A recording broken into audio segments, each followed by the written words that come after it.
بسم اللہ الرحمن الرحیم۔ شروع کرتا ہوں اللہ کے نام سے جو بڑا مہربان اور نہایت رحم والا ہے۔ حضرت ابو ہریرہ رضی اللہ تعالی عنہ کہتے ہیں کہ نبی کریم صلی اللہ تعالی علیہ وسلم نے فرمایا، ملک الموت ایک راستے میں آیا اور ایک سند میں یہ الفاظ ہیں، پہلے ملک الموت سامنے آیا کرتا تھا۔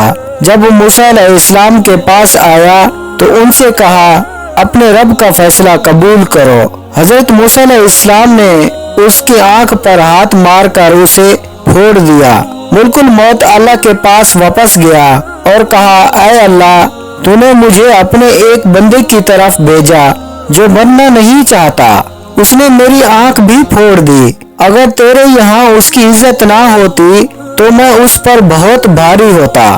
اللہ تعالیٰ نے اس کی آنکھ دوبارہ ٹھیک کر دی اور فرمایا، میرے بندے کے پاس واپس جاؤ اور اس سے پوچھو، کیا تم زندگی چاہتے ہو؟ اگر تم زندگی چاہتے ہو تو اپنا ہاتھ بیل کی پشت پر رکھو، جتنے بالوں کو تمہارے ہاتھ ڈھانپ لیں تو ہر بال کے بدلے تم 1 سال زندہ رہو گے۔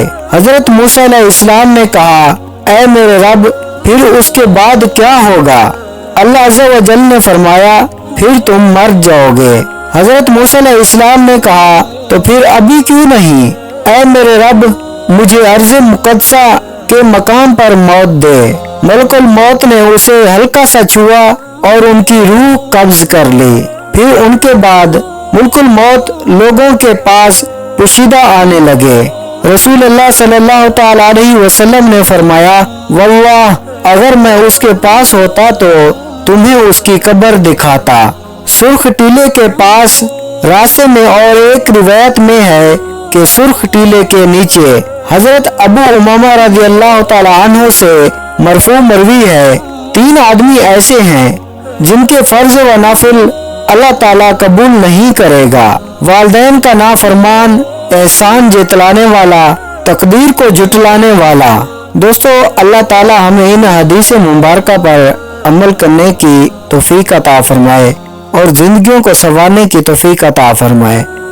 اللہ تعالیٰ ہم سب مسلمان بھائیوں کو 5 وقت بعد جماعت نماز پڑھنے کی توفیق عطا فرمائے۔